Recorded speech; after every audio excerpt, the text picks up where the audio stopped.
What's up? Well, welcome back to another honest review. Today we have a look at a 2024 Lego Marvel set based off the X-Men 97 animated series on Disney Plus. Is the X-Men Extra, is set number 76281, and I paid its standard retail price of approximately $85 here in the United States. And this is our first play scale X-Men set in quite a while, and incidentally it is also our first rendition of the iconic X-Jet in a while. Last one we got was 10 years ago in 2014, and that price tag is a little high too, but we're gonna deconstruct it all and let's see how it stacks up. Starting as always with the minifigures. So taking a look at the Wolverine figure first, thing to note, it is relatively similar to the collectible minifigure version that came out at the tail end of last year. The same torso print, same leg print, it's just missing the dual molded legs and the arm printing that came with that one, and bringing that one in for a second here. You can see what I'm talking about. The dual molding on the legs is gone, as well as the side wraparound for the legs there. That kind of gives the yellow of the legs there not being able to printed the best, and the torso is identical. Again, the only thing missing is the arm printing, but taking the mask off here, we can take a look at the expressions here, and you can see we also get a brand new head for the one that comes in this set. The other one just has an angry expression, and then of course you do have those white goggles there on that face print just to have the whited out eyes on the when the mask is on. And flipping this around again, this one is the one that comes in the set. He has a smiling expression on this side, where the CMF version has a scowling face, and it's good that they at least gave different faces, but the other withdrawal to this is the CMF version came with an alternate hairpiece you could use, and the one that comes in the set does not. We're going to take a look at Cyclops. This figure is really nicely designed here with the printing. Really looks like how he does in the 97 animated series. A nice print to the face design. Kind of a weird color choice for the hair, but it does match what it looks like in the promotional material, which is I'm assuming what Lego looked at. So you do have that. The overall print quality, however, is something to be just little less to be desired about. The yellow on the torso and the head there is not as bright as it should be. It should be the same color as the plastic of the hands there, which is really weird because the actual skin tone, which Lego has had a problem with, is printed really good here. So I don't know what happened, but it all should be really good. Other data tractor here is the legs are just a plain blue. He should have a yellow hip piece, and there are some yellow bands on his legs that should have absolutely been there for detail. Flipping around to the back, you can see all that detail carries around to the alternate side there, and he does have an alternate expression here with a little bit of a dismayed look. Talking about Rogue here, starting off with her hair, that's probably due to again Lego looking at the promotional material here and thinking that that hairpiece that they've used a bunch of times was probably the closest they were going to get without creating a new mold. I would have preferred to see a new mold, but this one works fine. Does at least capture the curliness of her and waviness of her hair a bit. However, the white streak on her hair there is so unnoticeable that it kind of looks and so washed out that it doesn't look like a white strip of hair. It kind of looks gray to the naked eye here, and that is really bad print quality. You do have a nice face print there with a nice green headband underneath there that is print on the face. You have a nice torso print. However, again, that should be the same yellow as the plastic here, and it's just kind of washed out due to being printed on a dark green torso. Printing carries down all the legs, which looks really good. However, I would have liked to have seen some dual molding here and the print carry around the legs, but it is fine for what it is. And then flipping her around to the back, she does have an aggressive facial expression as well, and that looks really nice, and she's got some nice back torso detail. Another detail missing, I think, is she should have had some arm printing here with the red X's on the side of her arms for her jacket that she wears. Taking a look at Magneto, based off his appearance in the X-Men 97 cartoon, right out of the gate here, he does come with a little silver disc build for him to float on. It's just made up of 3 standard Lego elements here. But talking about the actual figure, biggest thing to talk about here is the color choice Lego went with. Looking at the initial promotional material that Lego would have gotten, I can see where the designers made this a little slip up, but this is not the correct shade of purple or pink that should have been there. What I can see happening is the X-Men 97 cartoon uses cell shading, and you can see on the actual images that the suit was mostly a darker color, and then it had lines of a lighter color to kind of show depth. And I'm guessing the Lego designers here mistook the lighter lines just to give depth to the costume here, and assume that was the actual costume color, and the darker parts were the shading there. But however, it does look nice. It looks pretty comic booky. You have some nice printing there for the torso with the M and all that. You do have a brand new face print for Magneto here for his appearance in the X-Men 97 cartoon. He does utilize that hairpiece that was introduced for Albus Dumbledore for the Harry Potter line in a white color. Kind of works for what his hairstyle is in the show, but again, I'm assuming Lego was going off of what they could look at to try to find the best fit here. Taking the hairpiece off, you can see he has an alternate expression, a lot more angry and a lot more Magneto based.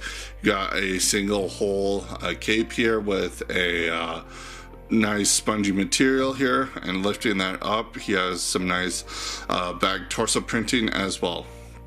So talking about the actual build of the set, all you get is the X-Jet, which is fine.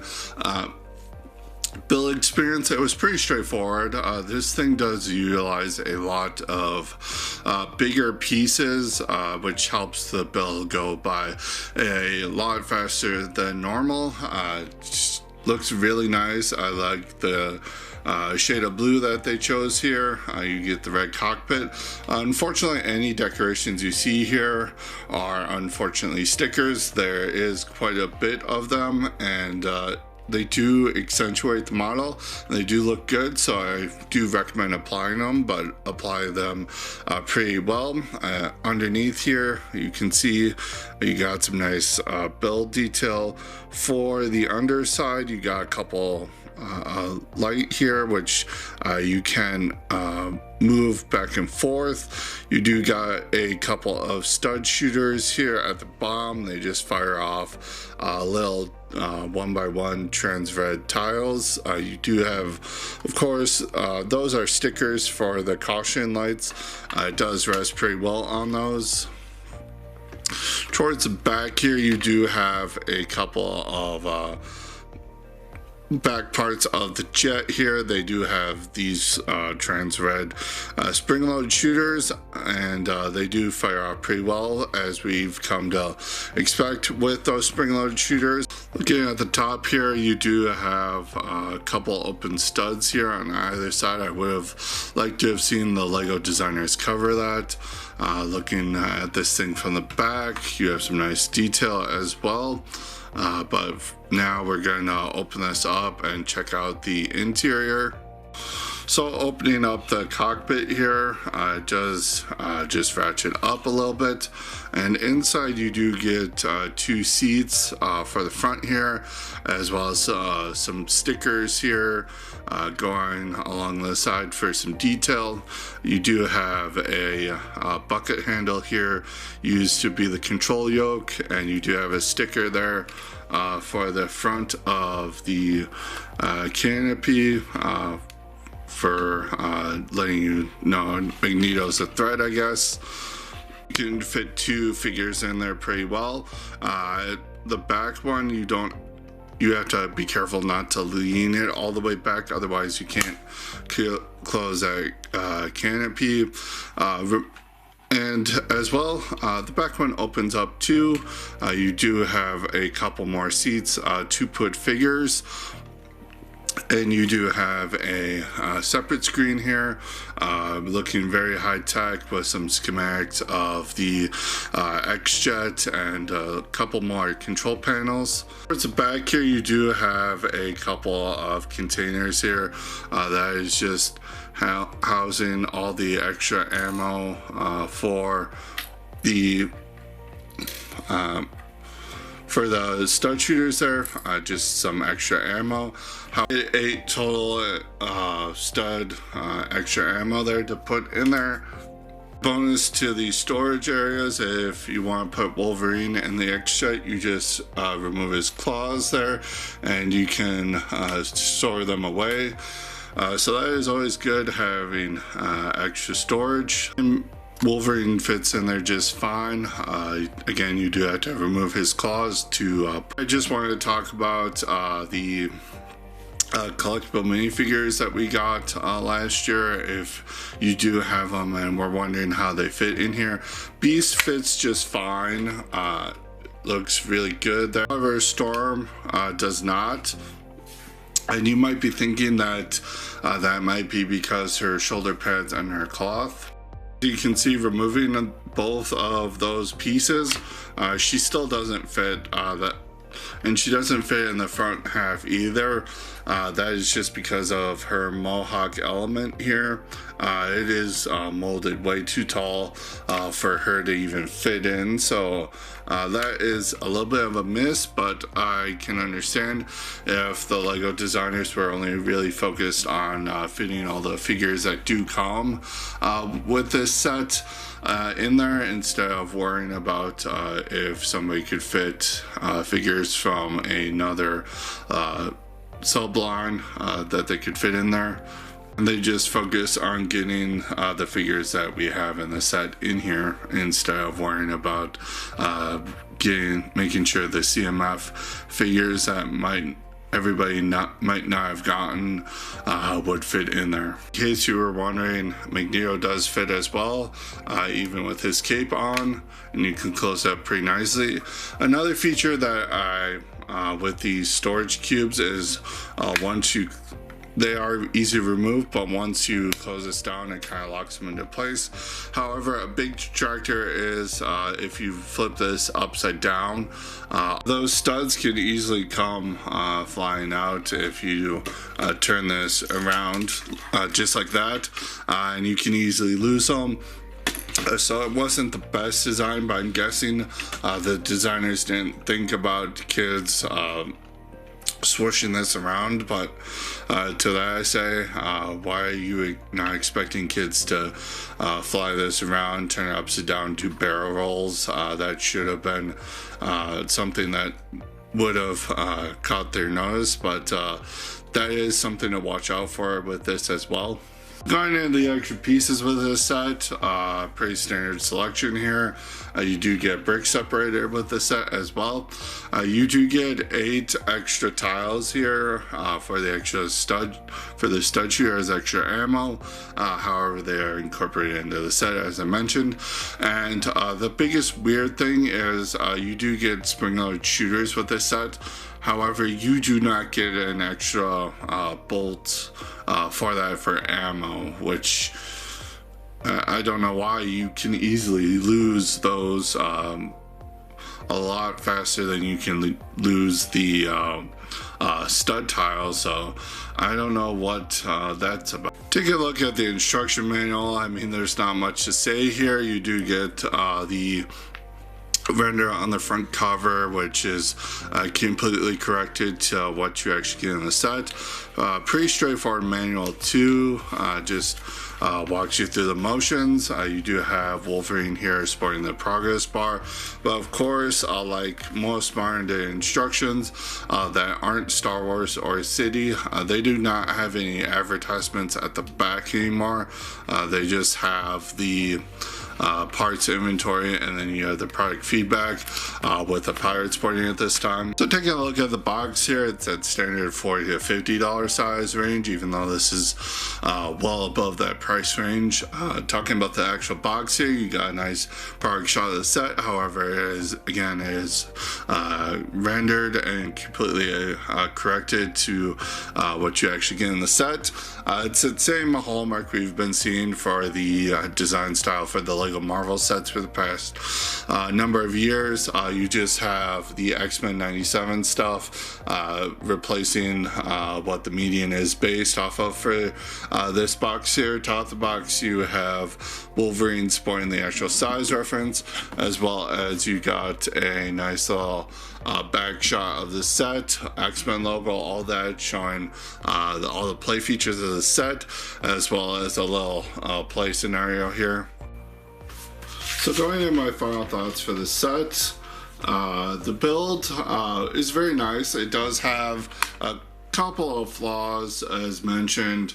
No extra spring-loaded shooter, the tiles falling out when you do any sort of aerial flights that are not just straight up and down.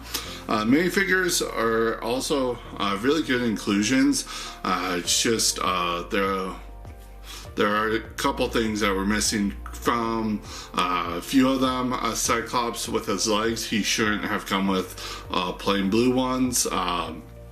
Rogue is just missing the X patches on the side of her arms, but that isn't a deal breaker. However, Wolverine being pretty much a watered down version of the one that came in the CMF series is a bit egregious to me. I would have either taken that figure being re-released here or not even being included in that CMF series at this point. Quality of those poor quality control rears its ugly head again, specifically with Rogue, Cyclops, and Wolverine. You can see on the box art, especially how Rogue is supposed to be, and she's just not included in the set. However, the biggest elephant in the room here is that price of $85 for this. And this is pretty much a $40 to $50 set, and they're charging like an extra $40 to $35 here. Now I can understand Lego designers have said the bigger pieces tend to cost more money. However, you could have easily made a lot of this extra with smaller pieces. It made it not cost as much. However, also this could just be a case of just pure greed. They know this is a new X-Men set, and people are going to buy it because it's an X-Men set, and that is a bit greedy to me. And I do heavily recommend you buying this set, but buy it at a sale. Buy it around like $50. It hits that point, snatch it up. I don't think that's going to happen anytime soon. This set I haven't seen go on sale yet and this set came out in January, so that may mean that people are spending the $85 on this, but it is not worth that $85 price point. It is worth like $50, and I recommend picking that up at that price. So all in all, with all that considered, set does get a 6 out of 10 for me. Comment below, let me know what you guys think. Are you picking this set up at a sale? Have you already picked it up? Did you like X-Men 97? Because I am recording this after the show has fully aired, the first season anyway, and I really liked it. I think Marvel did a really good job at recreating the X-Men 97 show aesthetics and the stories that they tell. I think they did a really good job, and this set is a good kind of alright representation of that, but it is worthy pickup since we've barely gotten any X-Men themed sets in the line. But do let me know in the comments what you thought about it. Interesting to know other people's takes. Subscribe to the channel if you haven't already. If you like the content I offer, ring that bell so you're notified of when I upload new content. Smash that like button. All that jazz really helps the channel out in YouTube's stupid algorithms. And I will see you in the next video. Until next time, thank you for watching, and you have a great day. Until next time, keep building.